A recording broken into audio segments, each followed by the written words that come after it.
ایک اپنے اندر نا ایک کوالٹی پیدا کرو، کسی کے رونے سے کبھی متاثر نہ ہو۔ جس نے یہ کوالٹی پیدا کر لی نا، لوگ تو کہیں گے سخت دل، پتھر، سمجھ رہے ہو؟ ہمیشہ کسی پہ ترس کھاؤ دلائل کے تجزیے کے بعد، پھر فیصلہ کرو کہ کون صحیح ہے اور کون غلط ہے۔ کبھی کسی کی چیخو پکار سے، رونے دھونے سے اور جذباتی پن سے کبھی متاثر نہ ہو۔ ہماری قوم نعروں سے، جذباتی باتوں سے، جذباتی تقریروں سے، رونے دھونے سے بہت متاثر ہوتی ہے۔ یار زبردست، یہ ہے ایک نمبر۔ سمجھتے ہو کہ نہیں سمجھتے؟ میرے سامنے جب کوئی آ رہا ہو نا، ظلم سنا رہا ہو اور رو رہا ہو، میرا دل لگتا ہے اس کو ایک چماٹ ماروں کھینچ کے۔ مارتا نہیں ہوں لیکن دل کیا کرتا ہے، جو بات ہے نا ٹو دا پوائنٹ، 2 اور 2 4 کی طرح بتا، فالتو ٹائم نہیں ہے ہمارے پاس۔ کوئی خاتون کا ہے نا کہ میرے شوہر نے یہ کیا، رو رہی اور رونے کی، اب خاتون کو کیا دھمکی دے آدمی؟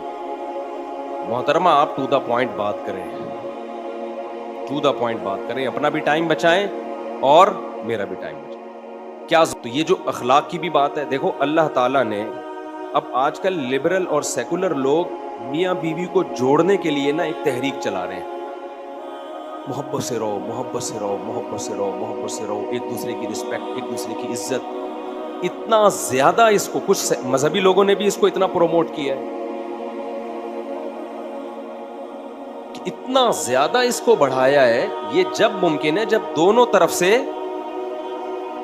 ایک دوسرے کے حقوق کا خیال رکھا جا رہا ہو۔ جہاں بھی ایک طرف سے معاملہ اوپر نیچے ہوگا تو اس کو بیلنس کرنے کے لیے دوسری طرف سے بھی معاملہ آڑا ترچھا ہوگا۔ سمجھتے ہو کہ نہیں سمجھتے؟ جہاں ہمیں قرآن و سنت میں یہ ملتا ہے کہ نبی صلی اللہ علیہ وسلم جہاں سے امی عائشہ برتن سے منہ لگا کے پانی پیتی، نبی صلی اللہ علیہ وسلم بھی وہیں سے پانی پیا کرتے تھے۔ جہاں ہمیں یہ ملتا ہے کہ آپ صلی اللہ علیہ وسلم نے پوری زندگی کبھی کسی زوجہ پر ہاتھ نہیں اٹھایا۔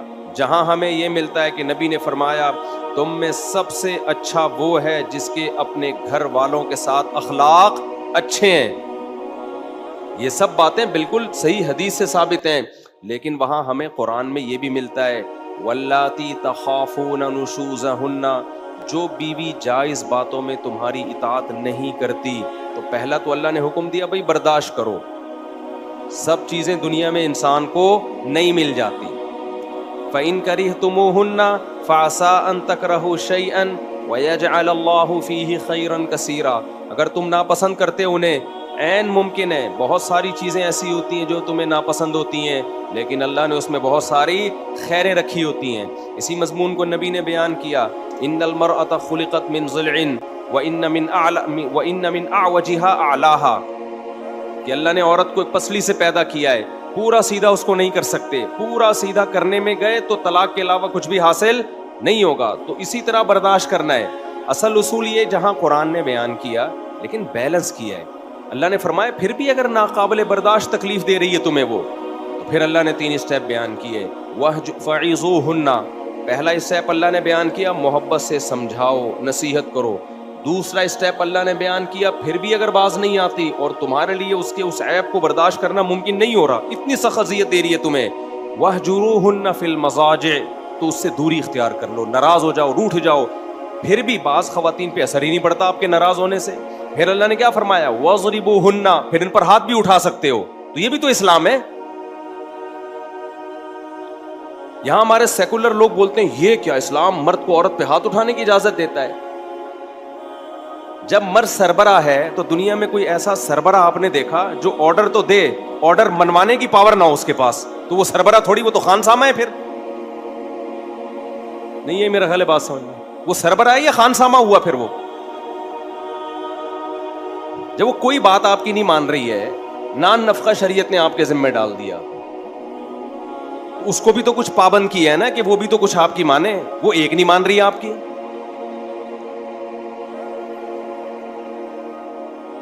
طلاق دینے میں آپ کو پتا ہے کہ آج کل کیا ہوتا ہے؟ پہلے بھی بہت کچھ ہوتا تھا، آج کل تو ایسا بیڑا غرق ہوتا ہے، مرد کا بھی عورت کا بھی۔ تو سیکولر لبرل لوگوں کے پاس اس کا کوئی حل نہیں ہے. وہ کہتے ہیں برداشت کرو. یہ ایسی باتیں ہیں جو گراؤنڈ ریئلٹی سے میچ نہیں کرتی. کہتے ہیں اچھا آدمی ہوئی ہے. ایک عیسائی سے میرا مناظرہ ہوا, پادری سے. میں نے کہا عورت یہ کر رہی ہو, کیا کرے گا؟ کہنے برداشت کرے. میں نے کہا اللہ کے بندے, وہ بات کر جو کامن سینس کی ہو. آپ کے ماں باپ کو گالیاں دے رہی ہے وہ, آپ کیا برداشت کرو؟ تو بس وہ برداشت ایسا نہیں ہے بھائی. جب سربراہ بنایا ہے تو سربراہ نہیں ہوتا جس کے پاس اپنے آرڈر کو نافذ کرنے کی طاقت نہ ہو. نہیں ہے. لہذا جن کو اچھی عورتیں مل گئیں ان کے تو مزے ہیں, جن کو تھوڑی سی آڑی ترچھی ملی وہ تو بیڑا غرق. وہ کہتا ہے یار میں خان ساما زیادہ اچھا تھا, میں صاحب کے یہاں ملازمت کرتا تھا, وہاں بھی دہی انڈے آلو ٹماٹر لے کر آتا تھا, صاحب بھی میری نہیں سنتے تھے, ٹائم پہ تنخواہ دیتے تھے. یہاں تو تنخواہ بھی میں ہی دے رہا ہوں, اس کو خرچہ بھی میں ہی دے رہا ہوں, اور خانسامہ بھی کون بنا ہوا ہے؟ میں بنا ہوا ہوں. تو یہ کہنے کی حد تک بہت زبردست باتیں گراؤنڈ ریئلٹی سے میچ بولو نہیں کرتی ہیں یہ. اس لیے ہم لوگوں سے یہ کہتے ہیں کہ بھائی سب سے اچھے اخلاق والا وہ ہے جس کے اپنے گھر میں سب سے اچھے اخلاق ہیں. نبی دعوت پہ گئے ہیں تو فرمایا کہ میری زوجہ کو بھی بلاؤ گے تو دعوت پہ جاؤں گا, ورنہ نہیں. یہ نبی کا اصل حکم یہی ہے. لیکن ساری انگلیاں برابر نہیں ہوتی, ساری انگلیاں برابر نہیں ہوتی. اس سے تو خاندانی نظام ٹوٹے گا, خاندانی نظام تباہ و برباد ہوگا, جو کہ ہو رہا ہے. تو اس لیے جہاں بچی کو رخصت کر کے گھر سے بھیجو نا, اسے یہ بھی سکھاؤ, جہاں اپنے بیٹے کو سکھاؤ کہ یہ بیوی کے حقوق ہیں, وہاں اپنی بیٹی کو بھی سکھا دو. بیٹا شوہر جب تمہیں کوئی بات کہے گا نا جو جائز مطالبہ ہو, تم نے پورا کرنا ہے. نہیں کیا اس کو سختی کی اجازت ہے. پھر روتے ہوئے نا آنا گھر میں. میرے سامنے جب کیس آتا ہے نا, عورتیں یہ بہت چیختی ہیں میرے میاں نے مجھ پہ ہاتھ اٹھایا ہے, ہاتھ اٹھایا. اکثر ہمارے اسکالر ایک دم جذباتی ہو جاتے ہیں ایسے موقع پہ, اور جو ثالثی کا کردار کر رہے ہوتے ہیں ایک دم ایکسائٹڈ ہو جاتے ہیں. یار وہ مرد کا بچہ نہیں ہے جو عورت پہ ہاتھ اٹھائے, انتہائی درجے کا کمینہ ہے. بھائی پہلے بیان تو سنو, کس بات پہ ہاتھ اٹھایا ہے, دوسری طرف کا بیان تو سنو. آپ بیان سنے بغیر آپ ایک دم کیسے فیصلہ کر رہے ہو؟ ایک صاحب نے اسی طرح کا, بھائی ہاتھ تو بنتا ہی نہیں ہے, ہاتھ اٹھانے کا تو, میں نے کہا واقعی نہیں بنتا. ہاتھ اٹھانا کوئی شریف لوگوں کا کام نہیں ہے, ہم بھی یہ بات مانتے ہیں. اچھے لوگوں کا کام نہیں ہے کمزوروں پہ ہاتھ اٹھانا. لیکن اسپیسیفک جب بھی کوئی کیس آئے, ہماری سوسائٹی میں کیا ہوتا ہے, ذرا سا کہیں آ گیا نا ہاتھ اٹھایا ہے, بس مرد ہمیشہ کے لیے ذلیل ہو جاتا ہے. کوئی پوچھنے والا نہیں ہے اس سے کہ بھائی کیوں اٹھایا, کیا ہوا. نہیں جی یہ بندہ ہی 2 نمبر ہے. اس کا نتیجہ یہ نکلتا ہے مرد پھر بیوی کے غلام بن کے زندگی گزارتا ہے. اور اس کے بعد پتہ ہے کیا ہوتا ہے, ایسا نہیں ہوتا کہ وہ غلام بن جائے. پریکٹیکلی مرد غلام بن ہی نہیں سکتا, وہ کمپرومائز کر لیتا ہے کہ ٹھیک ہے. وہ پھر ادھر ادھر جا کے منہ مارتا ہے, وہ پھر اس سے دل لگانا چھوڑ دیتا ہے. جاؤ خرچہ پانی لو.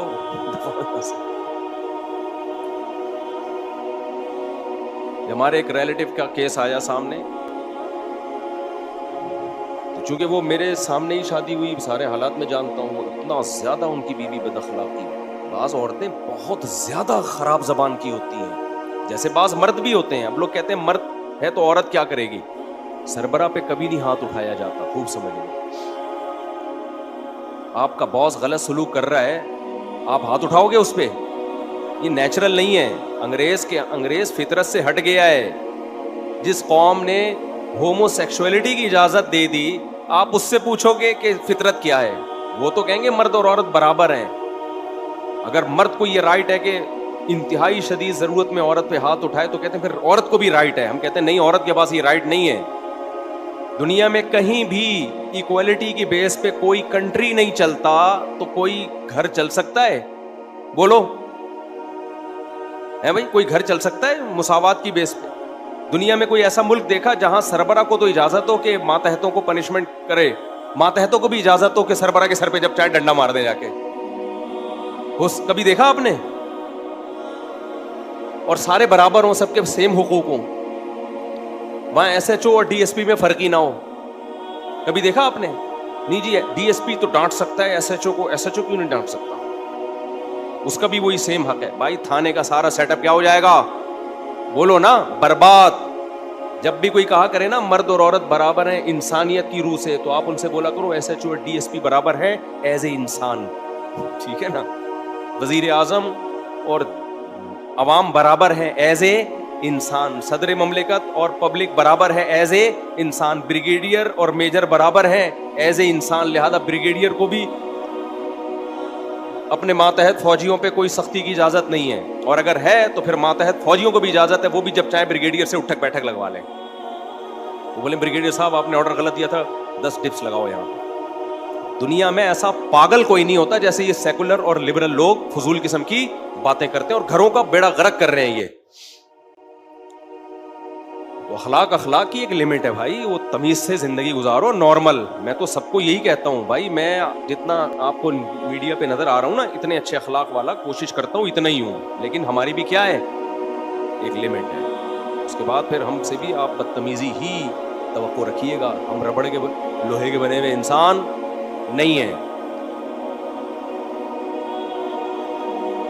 تو اللہ میاں نے اجازت دی ایسے موقع پہ, اگر مرد اگر ظلم کر رہا ہے تو پھر اس کا حکم یہ ہے کہ بھائی خلا کا مطالبہ کرو, یا تو اس کے ساتھ رہو یا اس سے علیحدگی کا مطالبہ کرو, نہیں رہنا ایسے آدمی کے ساتھ, یہ ٹھیک ہے. خواتین کہتی ہیں کہاں جائیں گے ایسے آدمی کو چھوڑ کر, تو یہ میرا قصور نہیں ہے, یہ اس بات کا قصور ہے کہ سوسائٹی میں تعدد زوجات کا رواج نہیں ہے, جس کی وجہ سے رشتے مارکیٹ سے شارٹ. یہ اسلام کا قصور نہیں ہے. صحابہ کے دور میں ایسا ہوتا تھا, عورت نے خلا لیا, ادھر 10 رشتے اس کے لیے لائن میں کھڑے ہوتے تھے. اب عورت مجبور ہے, ظالم آدمی کو برداشت کر رہی ہے جیسے تیسے ہو. کیوں برداشت کر رہی ہے؟ اس کو پتہ ہے طلاق لی اس سے تو کہیں کی بھی نہیں رہیں گے. وہ چرسی بھی کو بھی برداشت کر رہی ہے, شرابی کو بھی برداشت کر رہی ہے. تو یہ اسلام کا قصور نہیں ہے, یہ قصور اس بات کا ہے کہ ہم نے آدھے احکام اسلام سے لے لیے اور آدھے حکام ہندوؤں سے لے لیے, تو وہ آپس میں ایڈجسٹ بولو نہیں ہو رہے. تو اسلام کو چینج نہیں کیا جائے گا, اپنے آپ کو اور اپنی سوسائٹی کو چینج کیا جائے گا. زیادہ شادیوں کا رواج ڈالا جائے گا تاکہ عورت اگر ایک مرد سے تنگ ہے تو وہ مجبور نہ ہو اسی کے ساتھ رہنے پر. یہ نہیں کہا جائے گا کہ جیسے میاں ہاتھ اٹھا سکتے تم بھی تھپڑ مار سکتے, نہ یہ نہیں ہو سکتا. اس کو یہ کہا جائے گا بھائی اگر یہ ظالم ہے, حقوق ادا کرنے پر آمادہ نہیں ہے, یا تو کمپرومائز کرو یا اس سے علیحدگی لو. علیحدگی کے لیے اس کو آمادہ کیا جائے گا. اس کے بہت سارے طریقے ہیں, وہ بھی میرا ٹاپک نہیں ہے. تو علیحدگی کے بعد 20 رشتے تمہارے لیے لائن میں کھڑے ہوں گے, جہاں چاہو کرو. صحابہ کے دور میں طلاق یافتہ عورت کی 10 دفعہ شادی ہو سکتی تھی, بیوہ عورت کی 20 دفعہ شادی ہو سکتی تھی. ان کے لیے رشتوں کا کبھی کوئی مسئلہ کھڑا نہیں ہوا. ہمارے یہاں عورت کو پتہ ہے, میں ایسی عورتوں کو جانتا ہوں نامرد آدمی ہیں, پتہ ہے کبھی بھی زندگی میں اولاد نہیں ہوگی. 20 سال اس نامرد کے ساتھ گزارا کیے کہ اللہ اللہ کر کے تو شادی ہوئی تھی, اب اگر اس سے ڈیورس لی ہم نے تو جائیں گے کہاں ہم, طلاق کا دھبا لگے گا. اور پھر اس کا صلہ اس بیچاری عورت کو یہ ملا کہ 20 سال کے بعد اسی مرد نے شک کرنا شروع کر دیا کہ یہ اتنی عافیت کے ساتھ میرے ساتھ 20 سال گزار کیسے دیے, ایسے تو نہیں اس کے غلط تعلقات ہیں. یعنی اس کی وفا کا یہ صلہ دیا اس کو. سمجھتے ہو کہ نہیں سمجھتے ہو؟ تو سوسائٹی کا وہ حل اصلاح کا بتاؤ جو اسلام نے دیا ہے, جو فطرت سے میچ کرتا ہے. کہیں بھی لمٹ کو کراس کرنے کی کوشش مت کرو. سمجھتے ہو؟